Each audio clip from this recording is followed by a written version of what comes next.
Okay, we're at No Mercy now, so yeah. Dudley boys are defending the tag titles here against Eddie and Ray, Luther Reigns and Rene Dupree, and Billy Gunn and Rico. First elimination, Eddie Guerrero pins Rene Dupree. Bubba Ray pins Rico. Final elimination, Eddie pins Devon. So now we've got new tag team champions in Eddie Guerrero and Rey Mysterio. Cruiserweight title, Spike Dudley versus Paul London versus Billy Kidman versus Nunzio. Now we can do that whole thing with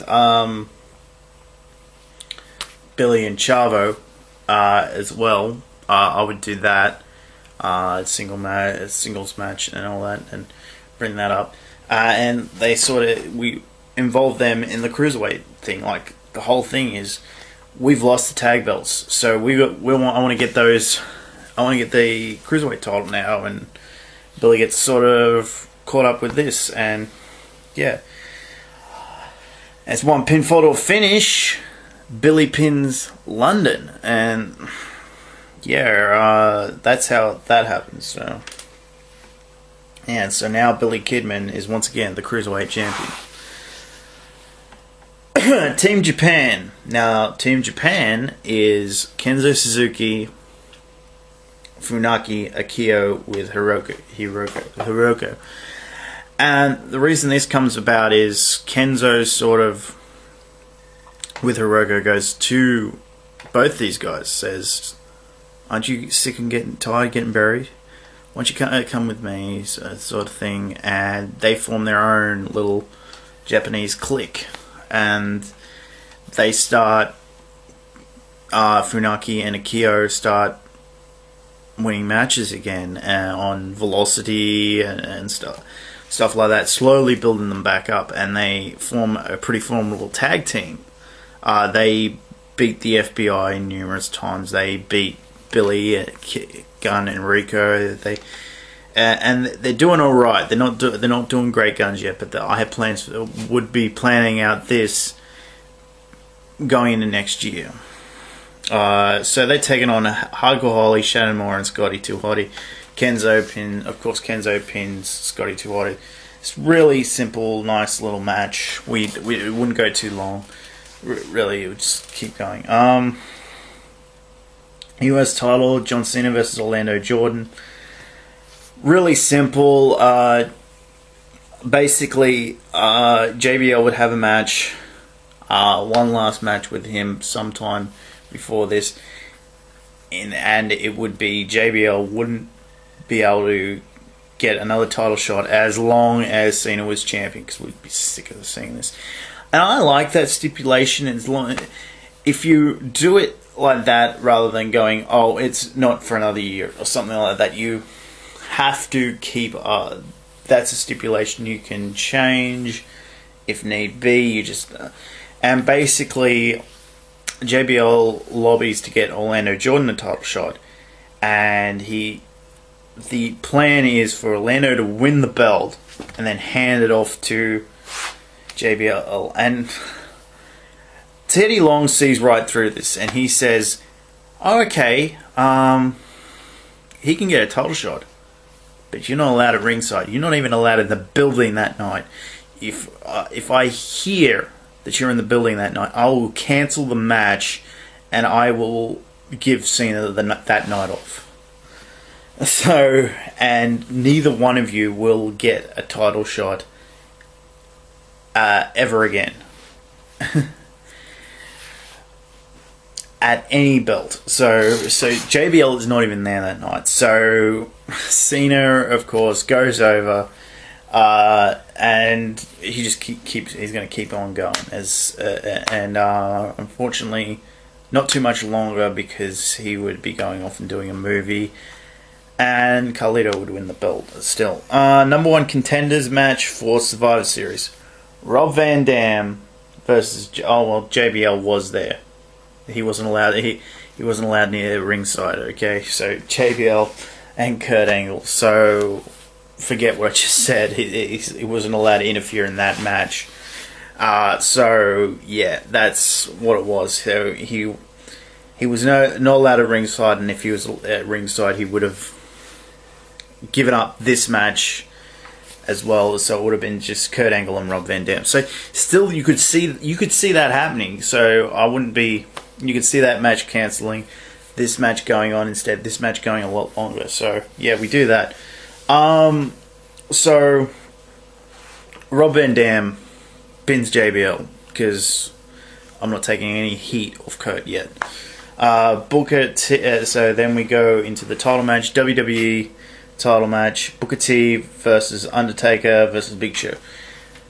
And in this, it's Big Show would have also, after that casket match, he would have gone over, shook his hand, and then pulled him back, choke slam, sort of thing, and he would have said, "I'm back and I want the belt." And yeah, he would just storm through people. Like, he would show up and just choke slam people. Yeah, match would end, choke slam. He would do that. He would.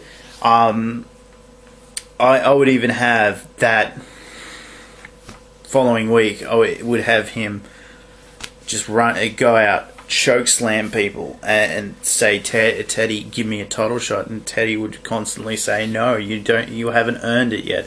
He would say, "Well, guess what? I'm coming back." And eventually he'd get kicked out. Then the following week he'd be back, and he would just choke slam people.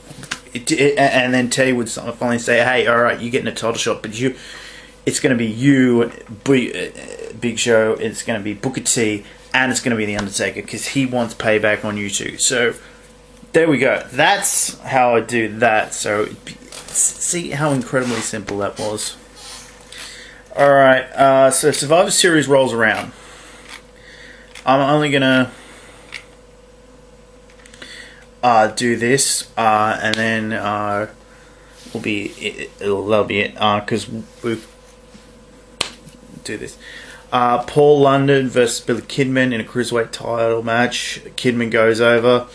Survivor Series, Team Eddie versus Team Angle. Okay, Eddie, Rey Mysterio, Hardcore Holly, and John Cena making his return, and we do it in a similar way. I wouldn't have him get stabbed. That's ridiculous. Simple fact is, after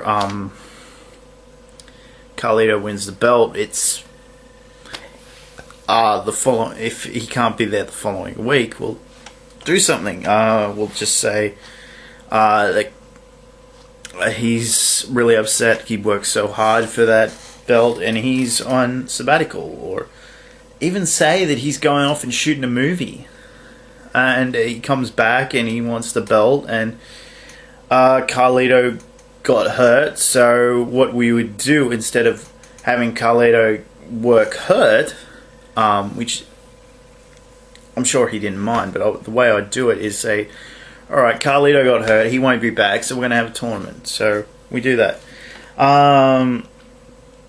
And Kurt says, okay, we're going to have Jesus sub. And he's like, I'd still have him as Carlito's bodyguard. So we have Jesus teaming up with Luther Reigns and Rene Dupree. And Team Angle goes over. So all that other stuff, I'd still have it come down to essentially Kurt Angle versus Kurt Angle and Eddie Guerrero being the last two guys in there. Have Jesus pin Cena, so we can get some heat there. Luther Reigns would pin Hardcore Holly, and Ray and that would sort of be on the... Ray and Eddie would, like, boom boom, eliminate those two guys pretty quick. And essentially, it would just still come down to those two. So Kurt would pin Ray, so we go there. Alright, Booker T and Rob Van Dam in the main event. Booker T goes over. I know I'm just storming through this. So then we had the U.S. title tournament. Hardcore Holly with Jesus. No, sorry, I said that wrong. Hardcore versus Jesus with Carlito in his corner. Still sort of out there, and he's still complaining about this. But he says, look, I'm going to have Jesus win this title, and he and I are going to then do awesome things together, and eventually I'll be world champion. So John Heidenreich has made his debut at this point as well. He's taken on Rey Mysterio. Mysterio goes over by DQ. Okay, so Heidenreich sort of just beats the crap out of him and uses a chair. He gets DQ'd and then is still taking out all the stuff on Rey. Kenzo, Suzuki versus John Cena. Cena goes over. Big Show versus Undertaker. And this is sort of more punishment for Big Show, because he's like been really ticked off that he didn't get the belt, and he's not happy. So Big Show wins that. Then we go Rey Mysterio at the second week. Big Show versus Rey Mysterio. So that last one was first week after it'd be U.S. title tournament that night, and that would be it. So we'd have a bunch of single matches. Second week, Rey Mysterio versus Big Show. Big Show goes over. Cena versus Jesus. Cena goes over. So it's down to Big Show versus Jesus. And that match happens at Armageddon. Okay, I've got to leave it there. So we're going to be back with Armageddon. Follow up with Royal Rumble. Follow up again with No Way Out. Follow up that with WrestleMania 21. So probably about two more videos to go. So